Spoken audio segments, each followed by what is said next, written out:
Good morning friends सकले केमन आछो निश्चयই खूब भालो आछो যদিও জানি না তোমরা কেমন আছো তবুও বললাম আশা করছি ভালো আছো এবং আমিও খুব ভালো আছি। তো সকাল সকাল গাড়িটাকে নিয়ে পড়েছে তোমাদের দাদা ভাই, আর এই গাড়ি মুছতে মুছতে আমাকে যে কত বকাবকি করলো সে একমাত্র আমিই জানি। ওর একটাই কথা, গাড়ি আমি চাপি, গাড়ি আমি চালাই, ও তো চালায় না, কারণ ও এখনও গাড়িটা ঠিকঠাক মতো শিখে উঠতে পারিনি। গাড়ির ব্যবহারটা আমি সব থেকে বেশি করি।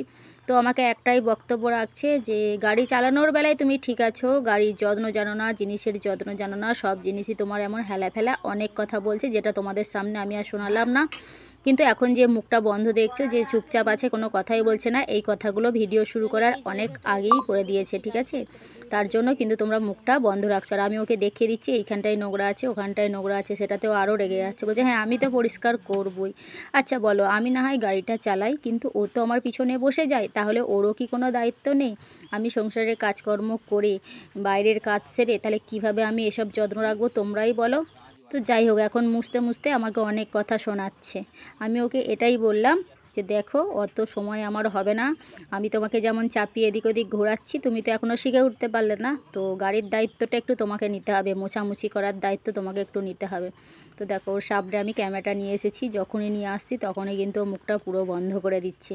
আর এই দেখো আমার মুখের কন্ডিশান। আমি এটা কিন্তু মজাই নিচ্ছিলাম, ও যখন বকাবকি করছিল আমি একটু মজাই নিচ্ছিলাম, ও যা বলছিল আমি কিন্তু হাসছিলাম। ঠিক আছে তুমি যা বলবে বলো, আমার কোনো সমস্যা নেই। ওকে এটাই বলছিলাম যে দেখো, আমি তোমাকে চাপিয়ে ঘোরাচ্ছি, কিন্তু আমার আর কোনো দায়িত্ব নেই। এবার গাড়ির যত্ন রাখবে, কিভাবে কি করবে, কতটা পরিষ্কার করবে, সেটা তুমি বুঝে নাও। তো শেষমেশ ও পরিষ্কার করছে আর আমাকে বকাবকি করছে, সবটা আর ধরলাম না। তো বন্ধুরা বলো, প্রায় 2 বছর হয়ে গেল গাড়িটা কিনেছি, কিন্তু কালারটা এখনও কেমন আছে বলো? গাড়িটা যেই দেখে না তারই খুব পছন্দ হয়ে যায়। আসলে কালারটা খুব সুন্দর, আনকমন কালার। এই কালারটা খুব একটা সচরাচর পাওয়া যায় না। তো যেই দেখে রাস্তাতে বলে কালারটা নাকি খুব সুন্দর হয়েছে। আর এই গাড়িটা ছিল আমার স্বপ্ন, মানে আমার জীবনের একটাই শখ ছিল যে আমি একটা স্কুটি কিনবো এবং সেই স্কুটিটা আমি চালানো শিখবো। তো যে ফেসবুকে কাজ করতে করতে আমার এই স্কুটি চালানোর স্বপ্নটা পূরণ হয়ে যাবে, আমি সত্যি ভাবতে পারিনি।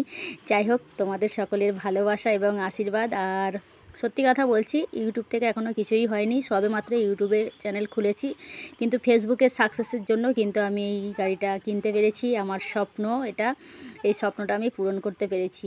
আশা রাখছি আগামী দিনেও তোমাদের ভালোবাসা পেয়ে এগিয়ে